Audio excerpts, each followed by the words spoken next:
Radio Lomé, il est 12h30 minutes.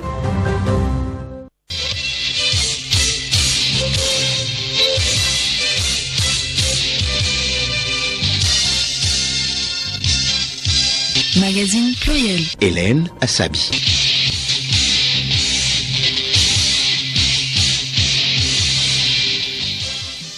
Mesdames et messieurs, bonjour. Merci de rester avec nous pour ce journal Magazine pluriel. Au sommaire, les veuves seront à l'honneur demain 23 juin. En prélude à cette célébration, un culte d'action de grâce couplé d'une cérémonie de distribution de kits alimentaires s'est déroulé ce matin à Lomé, une initiative de l'ONG Fondavo. Vous suivrez également dans ce journal le témoignage d'une femme drépanocytaire. Elle va nous dire comment elle se bat contre cette maladie. Dans la rubrique invitée de ce journal Magazine pluriel, nous allons aborder deux sujets avec deux invités. Les droits des veuves selon les contrats de mariage et la place des télécommunications dans le développement d'un pays. Sport football, suite de la 27e journée de la D1 Lonato ce week-end. Doumbé en difficulté défie ASK, second au classement au stade municipal de Sokodé. Autre rendez-vous de ce journal Magazine pluriel, les échos du palais et la revue de presse.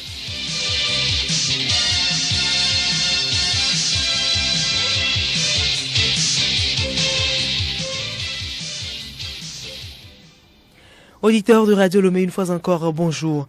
L'ONG Fonds d'aide aux veuves et orphelins, Fondavo, soutient les veuves. C'est dans le cadre de la célébration de la Journée internationale des veuves demain 23 juin. L'ONG a organisé à cet effet, ce samedi à Lomé, un culte d'action de grâce couplé d'une cérémonie de distribution de kits alimentaires à ces veuves. Angèle Huntonji. Ces kits sont composés de sacs de riz, de spaghettis, de couscous, de boîtes de sardines et de tomates. Près de 200 femmes veuves en sont bénéficiaires. Cette célébration du Fondavo, 14e du genre, est une occasion de former ces femmes sur leurs droits et les outils de gestion des activités génératrices de revenus.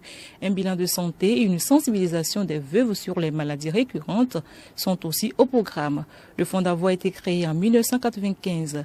Il œuvre pour la lutte contre les discriminations faites à l'endroit des veuves et des orphelins en leur apportant notamment des soutiens financiers.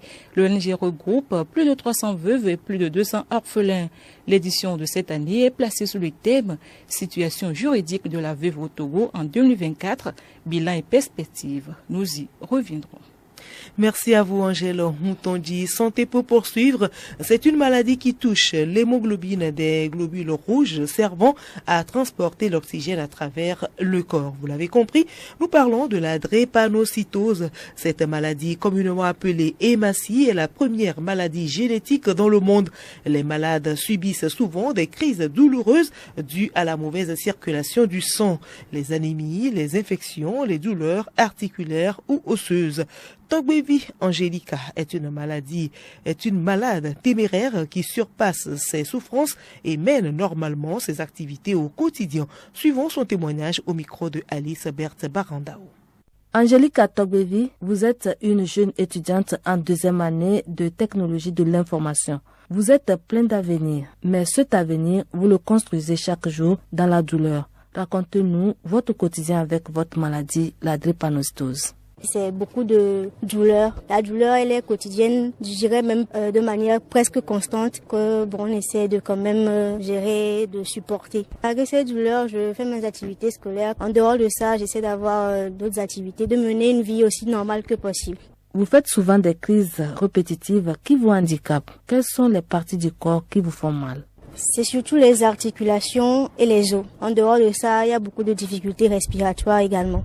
C'est grâce au suivi médical que j'arrive à un peu gérer. Il y a également les médicaments que je prends. Vous avez quand même des moments de joie?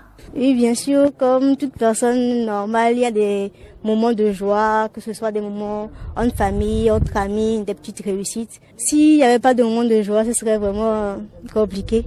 Voilà, des moments de joie. Être drépanocytaire, ce n'est pas un choix. On hérite la maladie de ces deux parents qui sont porteurs. Face aux douleurs atroces que vous ressentez quelquefois lors des crises, est-ce que vous en voulez à vos parents? La drépanocytose, c'est une maladie de la douleur. C'est difficile pour les parents de voir leur enfant se tordre de douleur. Ils aimeraient prendre un peu cette douleur-là et supporter avec eux, mais ce n'est pas possible. Bon, certes, le mal dont je souffre, ça provient des parents, mais ça reste mes parents. Et il faut dire qu'à cette époque-là, la maladie n'était pas autant connue que maintenant. Et maintenant où on a les réseaux sociaux, on a les médias, etc., le but c'est de faire en sorte que les jeunes ne reproduisent pas les mêmes erreurs. Je pense que ça ne sert à rien de ressasser cela. Ce qui est fait est fait. Ce sont les parents quand même. Et je pense eux-mêmes le regrettent déjà assez. Et me voir souffrir, c'est déjà une punition pour eux. Je ne peux pas venir les blâmer encore plus. Et ils font de leur mieux également pour m'aider. Avez-vous un message à l'endroit du public? Alors là, mon message à l'endroit des parents d'enfants drépanocytaires, félicitations et beaucoup de courage à eux. Et également à toute autre personne, j'aimerais dire qu'il faut prévenir cette maladie-là parce que c'est pas facile pour nous, c'est pas facile pour les parents également. Donc, c'est possible d'éviter la maladie. Alors, faisons tout pour l'éviter. Faisons le test de l'électrophorèse pour connaître son statut. Et après, maintenant, se mettre en couple avec des gens qui sont compatibles afin d'éviter d'avoir des enfants drépanocytaires. Le même message est adressé aux jeunes également. Avant d'entamer toute relation sérieuse, il faudrait faire le test de l'électrophorèse. Même si vous n'êtes pas encore en couple, faire quand même le test en attendant. Et quand vous allez trouver une personne avec qui vous voudrez commencer quelque chose, dites-lui que moi je suis de tel statut et toi. Et si vous n'êtes pas compatible en même temps, on arrête là. L'engagement que je prends, c'est de parler à mes amis, les gens que je connais, j'ai dans mon entourage, et de les inciter à aller faire le test pour connaître leur statut. Parce qu'on remarque que si les gens ne connaissent pas ça, ils vont te parler de groupes sanguins peut-être, mais ils ne savent pas ce que c'est que l'électrophorèse de l'hémoglobine. Merci beaucoup, Angélica. Merci à vous aussi.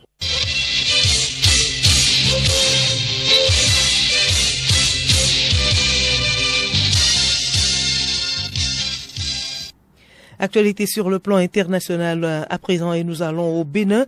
La polémique sur le code électoral modifié s'invite à nouveau dans le débat.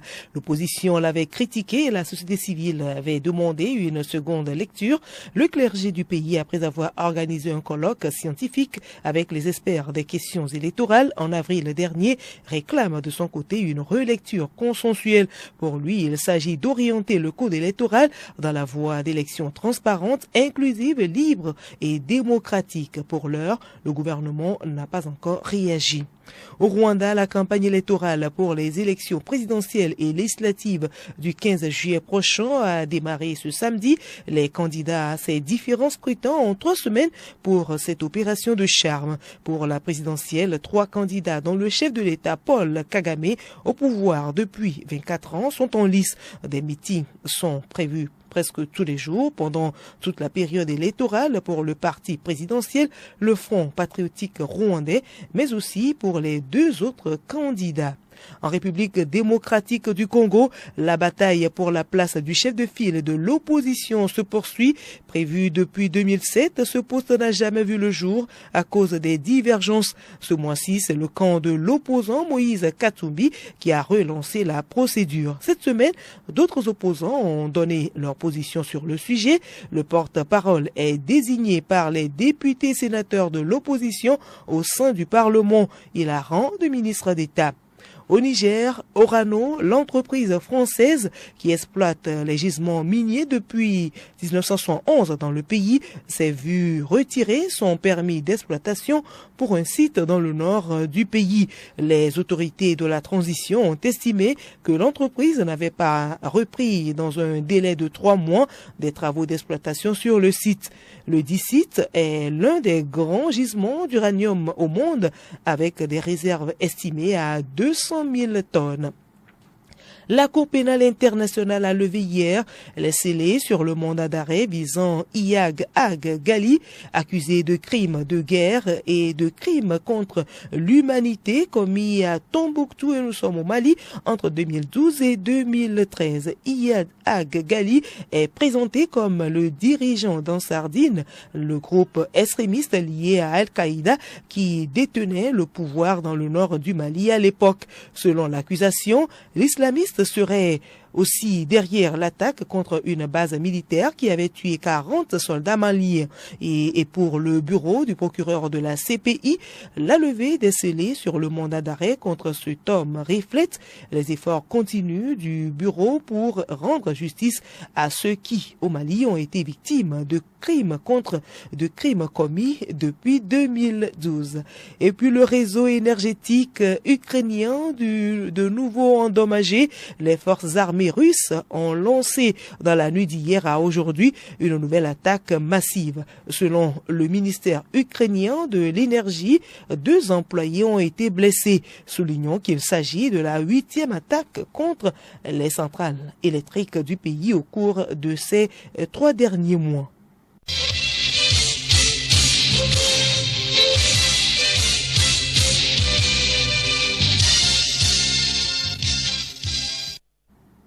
Rubrique invitée à présent, nous parlons tantôt des veuves. Ces veuves sont célébrées demain 23 juin dans le monde.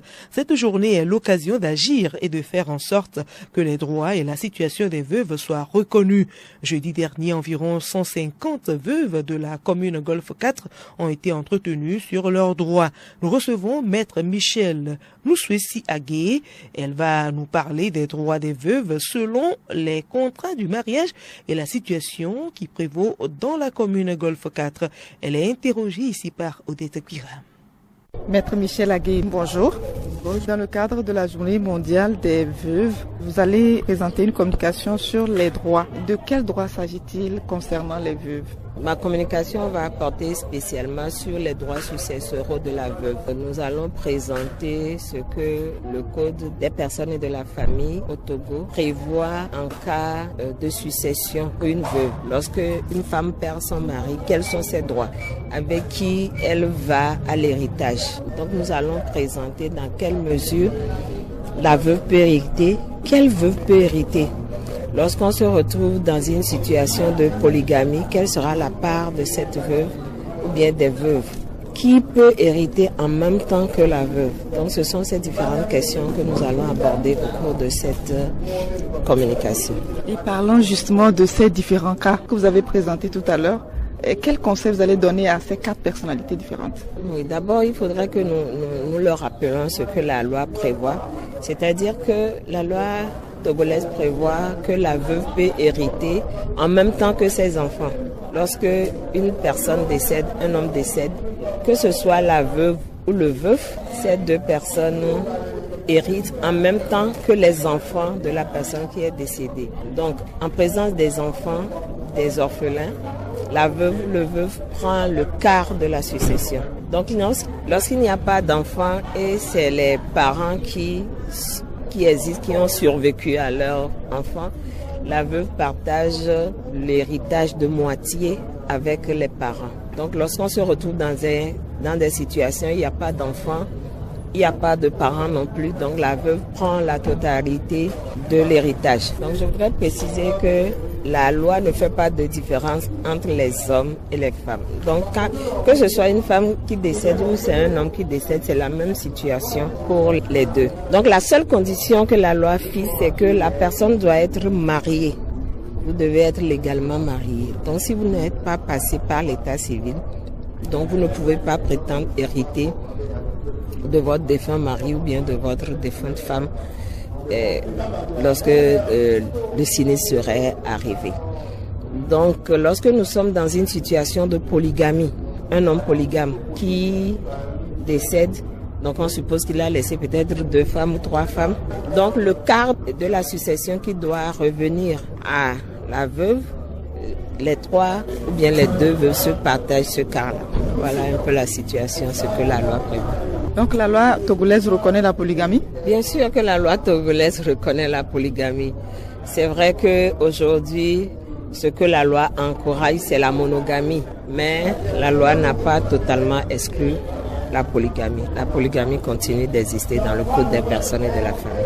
Mais on a constaté que malgré ces lois, il y en a qui souffrent encore et qui n'arrivent pas à entrer en possession de leur héritage. Oui, il y a des cas où les veuves ou bien certains orphelins aussi se retrouvent face à des familles qui veulent appliquer la coutume ou qui veulent tout simplement spolier la veuve et les orphelins de leurs biens. Et dans ce cas, ce que nous conseillons, c'est que la veuve et l'orphelin doivent avoir le courage de saisir la justice. Aujourd'hui, les dispositions légales sont là. La justice aussi, les magistrats aussi sont là pour pouvoir accompagner la veuve et l'orphelin. Mais la plupart du temps, nous constatons que dans nos sociétés, ces veuves ou bien ces orphelins ont peur de saisir la justice. Ils ont peur parce qu'ils se disent que si nous saisissons la justice au sein de la famille, il va y avoir des problèmes. Certaines personnes évoquent par exemple des pratiques occultes qui vont peut-être porter atteinte à leur dignité, porter atteinte à la vie de leurs enfants, porter atteinte à leur bien-être d'une manière générale. Mais nous, ce que nous, on leur dit tout le temps, c'est qu'il faut avoir le courage de pouvoir aller en justice pour que ces genres de pratiques cessent, pour que ces injustices cessent. Il faut trouver un moyen aussi de se protéger contre ces pratiques occultes, si elles existent vraiment. Il faut trouver un moyen aussi pour se protéger contre ces pratiques occultes et faire face à la justice pour lever toutes les formes d'injustice qui existent dans nos sociétés. Parce que ces familles, malheureusement, quand elles viennent spolier la veuve et les orphelins, ce n'est pas dans l'intérêt de ces veuves et de ces orphelins. C'est peut-être pour aller faire autre chose, s'occuper peut-être de leur propre famille et laisser ces personnes-là désemparées. Donc il faudrait qu'ils puissent avoir le courage de saisir la justice et entrer dans la jouissance de leurs droits. Pour terminer, quelle est la situation des veuves au Togo actuellement? Je dirais que c'est une situation un peu mi-figue, mi-raisin. Celles qui ont le courage de saisir la justice en face des difficultés, elles rentrent en possession de leurs droits. Mais nous déplorons encore un nombre incalculable de veuves qui sont là, qui préfèrent peut-être se résigner que d'avoir le courage d'aller à la justice. Mais nous voudrons quand même les rassurer qu'il y a plusieurs organisations qui sont là aujourd'hui, qui sont prêtes à les accompagner pour qu'elles puissent rentrer en possession de leurs droits. Maître Michel Agué, merci. Je vous en prie, c'est moi qui vous remercie. Nous sommes toujours dans la rubrique invité. Lomé, la capitale, a abrité du 21 au 22 mai dernier un séminaire sur les télécommunications organisé par l'ARCEP, Autorité de régulation des communications électroniques et des postes, et le Fratel, réseau francophone de la régulation des communications. Cette rencontre de Lomé est placée sous le signe de la donnée et les paiements mobiles. Solim Lemou est allé à la rencontre de Louis-Marc Sakala, président du Fratel. L'entretien aborde le rôle du Fratel, la place des télécommunications dans le développement d'un pays, entre autres. Monsieur Louis-Marc Sakala, vous êtes président du Fratel. Quel est le rôle du Fratel? Le Fratel, c'est le réseau francophone des régulateurs de télécommunications. Son rôle, c'est déjà de consolider les régulateurs francophones afin de partager, d'échanger ensemble les expériences, d'échanger ensemble les meilleures pratiques, les bonnes habitudes et même aussi des connaissances afin de mieux réguler le secteur. Nous sommes dans un secteur qui va tellement vite et nous avons besoin des uns et des autres afin de pouvoir mettre à jour rapidement nos systèmes de régulation, mais aussi accompagner notre management et le développement de nos pays. Qu'est-ce que le Fratel apporte-t-il aux autorités de régulation des pays membres comme l'ARCEP, Autorité de régulation des communications électroniques et des postes du Togo?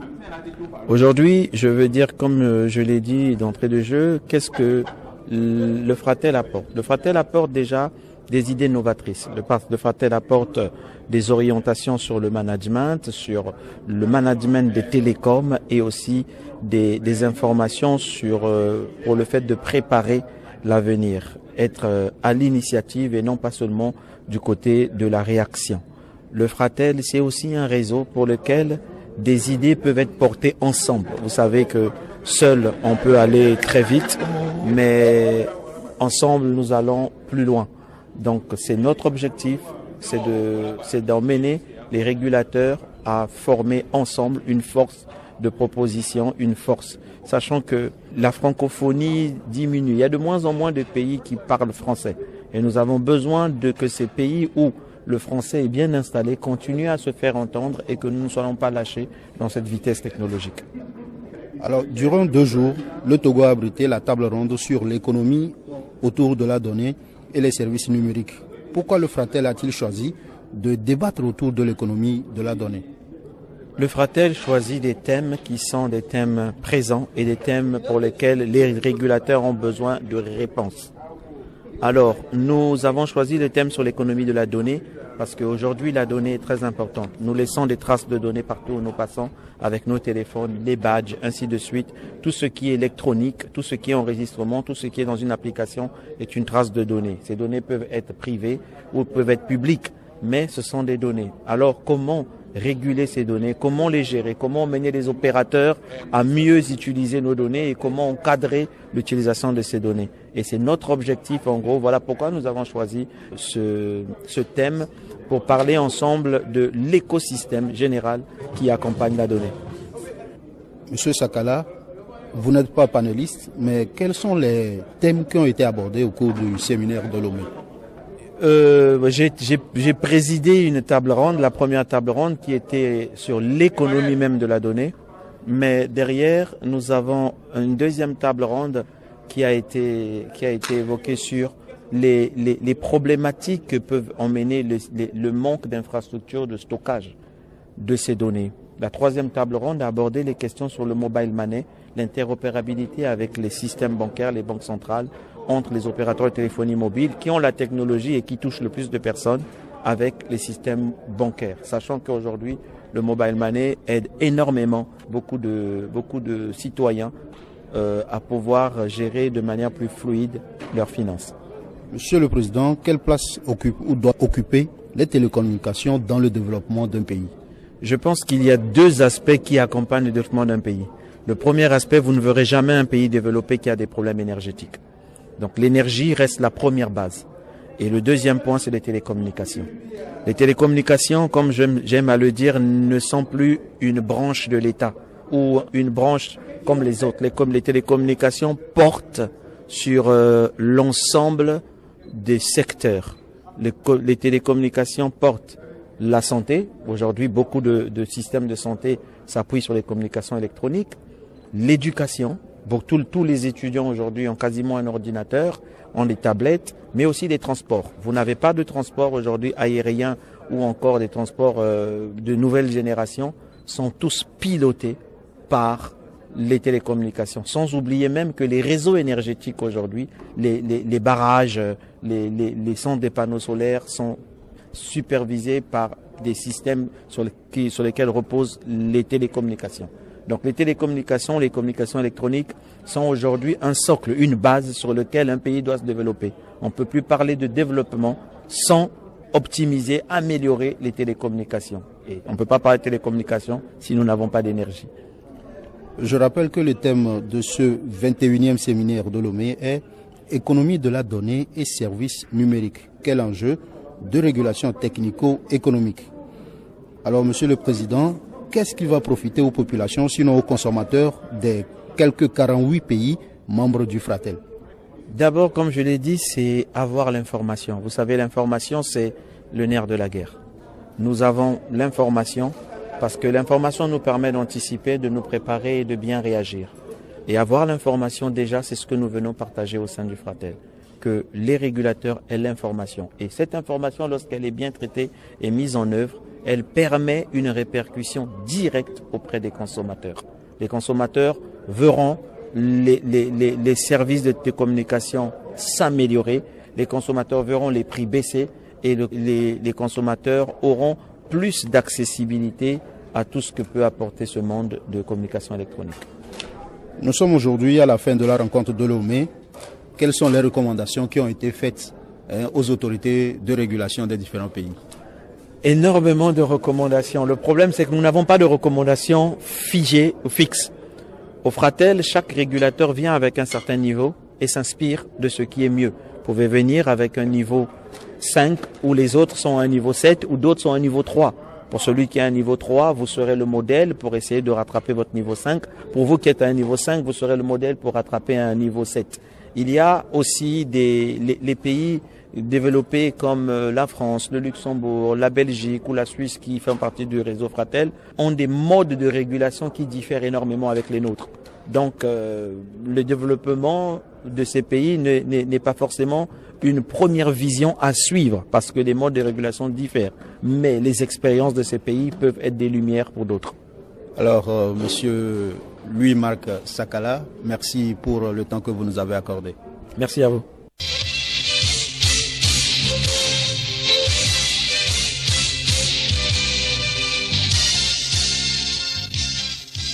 L'honorable Kodjo. Et nous poursuivons avec les échos du palais. 2 individus accusés d'assassinat et de complicité d'assassinat sont condamnés à 40 ans de prison. Les faits remontent au 6 juin 2017 à Tchamba. Le jeune Kossi, à la recherche du gain facile, a tiré à bout portant sur Damafi dans l'intention de lui voler son argent. Une fois l'acte commis, son complice, le nommé Kodjo, est allé retirer l'argent convoité du portefeuille de la victime abattue. Après les débats et délibérations sur cette affaire, les 2 accusés sont reconnus coupables des faits qui leur sont reprochés. Ils ont été condamnés à 40 ans de réclusion criminelle. Les sports à présent au football, la saison 2023-2024 du championnat D1 Lonato se dirige vers son terme. La bataille pour le maintien est le principal enjeu pour les clubs de la zone rouge ces dernières journées. Kilimo Poyoti. Déjà en D2 pour la saison prochaine, Dito se déplace ce samedi à Kara pour y défier Kakadl de Doufelgou, un club qui est aussi dans la zone de relégation. Dans le même temps, ASCK, les chauffeurs de Kara, solide second au classement, reçoit Doumbé de Mango en difficulté ces derniers moments. Dimanche, donc demain, Tambo à Atakwame reçoit Entente de Lomé. Espoir de Zio sera aux prises avec Boulessou à Anéo, pendant que Gomido de Kwalimé, 3e au classement, sera l'hôte de AC Barakuda de Fiaboy-Sena. L'attraction de cette 27e journée, c'est le choc entre ASCO, le leader, et ASOTR, les fiscalistes, au Evala Stadium de Kara, demain dimanche bien sûr. Semassi confirmera sa bonne forme du moment vu qu'ils sont sortis de la zone rouge face à AS Bina à Sokode. Et tous ces matchs se joueront sous le coup de 15 heures. La revue de presse pour finir. Les journaux parus cette semaine abordent largement 2 sujets. D'abord, l'élection de Kodjo Sevon-Tepe à Dédje à la tête de l'Assemblée nationale. Azanko Sename. L'honorable Kodjo Tepe Sevon Adedje a été élu au perchoir comme le premier président de la première législature de la 5e République à la majorité absolue des députés présents, martèle l'hebdomadaire Dounia Le Monde dans sa parution numéro 796 du 19 juin. Le journal continue en insistant que c'est par 106 voix pour, 2 contre et 1 abstention que l'honorable a été porté à la tête de la représentation nationale. Abondant dans le même sens, l'hebdomadaire La Lanterne nous apprend que cette élection ne suscite pas grand enthousiasme. Il s'interroge plutôt sur ce que peuvent attendre les Togolais de ce nouveau Parlement et quelle serait la place de l'opposition dans la 5e République. Le quotidien L'Union pour la Patrie, s'invitant également dans le débat, titre à la page 3 « Au revoir Tiegan, bienvenue à Dédje ». Le bi-hebdomadaire souligne qu'aucun membre de l'ancien bureau n'est reconduit. Il poursuit en précisant que le nouveau bureau n'a qu'une durée de 3 ans renouvelable, accordée par le règlement intérieur et approuvée par la Cour constitutionnelle. Il chute en martelant que les Togolais attendent impatiemment le premier discours du nouveau président de l'Assemblée nationale. À son Sename, l'indemnisation des victimes non vulnérables par le Hkona Kara et à Takmame a retenu également l'attention des journaux. L'information est à retrouver à la page 3 du journal Méga Info. Selon le quotidien, le Haut Commissariat à la réconciliation et au renforcement de l'unité nationale Ashkroun a annoncé l'organisation d'une session d'indemnisation des victimes non vulnérables des régions des plateaux Est et de la Kara. Cette initiative, selon l'hebdomadaire d'analyse et de promotion de projets de développement, s'inscrit dans le cadre de la mise en œuvre du programme visant à rétablir la justice et la paix sociale. La Nouvelle Tribune, pour sa part, fait également écho du sujet. Elle donne les dates auxquelles elles auront lieu. Il s'agit des 24 et 29 juin prochains dans les préfectures d'Akebu, Amou, Agni, Est-Mono, du Raro, du Moyen-Mono, Wawa et du Lougou.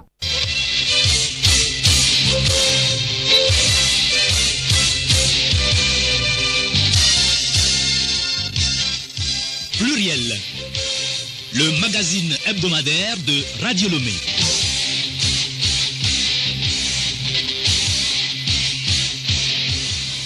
Voilà, ce journal magazine pluriel s'achève. Merci de l'avoir suivi. Le rappel des titres. Les veuves seront à l'honneur demain 23 juin en prélude à cette célébration. Un culte d'action de grâce couplé d'une cérémonie de distribution de kits alimentaires s'est déroulé ce matin à Lomé. Une initiative de l'ONG Fondavo. Et dans ce journal, vous avez également suivi le témoignage d'une femme drépanocytaire. Elle nous a dit comment elle se bat contre cette maladie. Dans la rubrique invité de ce journal magazine pluriel, nous avons abordé deux sujets avec deux invités, les droits des veuves selon les contrats de mariage et la place des télécommunications dans le développement d'un pays.